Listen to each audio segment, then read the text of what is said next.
Assalamualaikum warahmatullahi wabarakatuh. Saya kuasa hukum dari Ko Ajong Antoni. Pada hari ini sidang terkait dengan pemeriksaan saksi Adecat yang menguntungkan bagi terdakwa. Jadi terkait dengan awalnya kenapa Ko Ajong ini ditetapkan sebagai tersangka adalah bahwa ini diawali dengan adanya satu perjanjian. Nah, kemudian setelah adanya satu perjanjian, kemudian terdakwa ini sudah melakukan upaya-upaya terkait dengan menjalankan apa yang sudah dibuat di dalam satu perjanjian tersebut.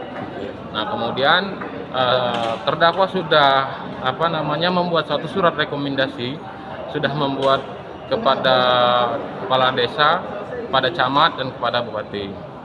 Nah, setelah surat rekomendasi tersebut dibuat, kemudian kepala desa, camat dan bupati lalu menelpon kepada Ko Ajong ini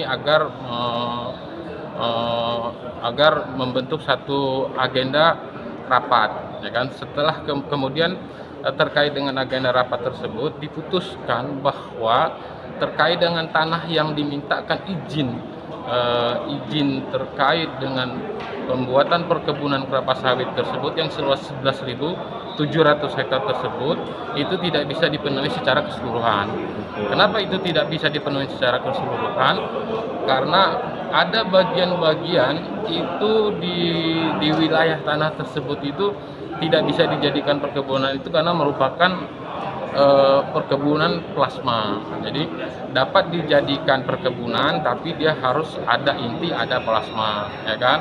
Nah, yang dapat dijadikan perkebunan itu sekitar 6.000 kurang lebih lah. Yang tidak dapat dijadikan perkebunan inti yang harus dijadikan plasma sekitar 6.000 kurang lebih daripada 5.700. Itu yang tidak yang bisa jadikan gitu.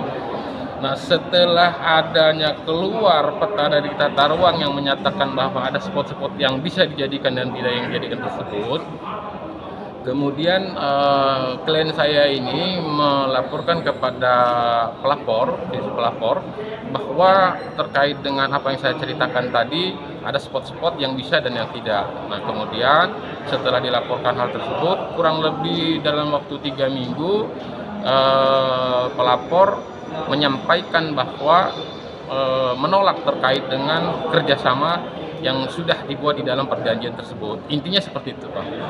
Dasarnya menolak, kok sampai bisa dibawa jadi terdakwanya apa, Bang? Pasalnya? Nah, itu kita tidak mengetahui ya, karena menurut dari sisi pelapor bahwa ini adalah merupakan satu dugaan penipuan dan penggelapan. Itu justru di sini kita mau buktikan bahwa ini adalah ranah perdata yang kita buktikan seperti itu, Bang. Agenda sidang hari ini apa, Bang? Agenda sidang ini pemeriksaan saksi dari pihak terlapor, jadi saksi Adecat yang menguntungkan. Ke depan lanjut kapan, Bang? Minggu depan itu pemeriksaan tersangka. Tanggal berapa, Bang? Tanggal 16 16 Agustus 2021. Oke. Gitu.